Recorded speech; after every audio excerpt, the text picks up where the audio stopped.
உத்தரப்பிரதேச மாநிலம் மதுரா அருகே இன்று அதிகாலை நிகழ்ந்த விபத்தில் 6 பேருந்துகள் மற்றும் 2 கார்கள் தீயில் எரிந்து நாசமாகின. இந்த விபத்தில் 4 பேர் உடல் கருகி உயிரிழந்தனர். டெல்லி உள்ளிட்ட வட மாநிலங்களில் தற்போது பனியின் தாக்கம் அதிகமாக இருக்கிறது. இதனால் வாகன ஓட்டிகள் முகப்பு விளக்குகளை எரியவிட்டபடி செல்கின்றனர்.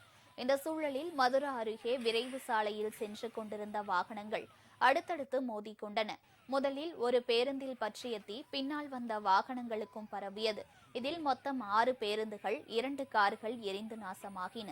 இந்த விபத்தில் 4 பயணிகள் உயிரிழந்தனர். மேலும் 25 பேருக்கு தீக்காயம் ஏற்பட்டிருப்பதாக தகவல் வெளியாகியிருக்கிறது. இதனிடையே விபத்தில் உயிரிழந்தவர்கள் குடும்பத்திற்கு உத்தரப்பிரதேச முதலமைச்சர் யோகி ஆதித்யநாத் ஆழ்ந்த இரங்கலும் அனுதாபமும் தெரிவித்துள்ளார். உயிரிழந்தவர்கள் குடும்பத்திற்கு தலா 2 லட்சம் ரூபாயும், காயமடைந்தவர்களுக்கு தலா 50,000 ரூபாய் நிவாரணம் வழங்கிடவும் முதல்வர் உத்தரவிட்டுள்ளார்.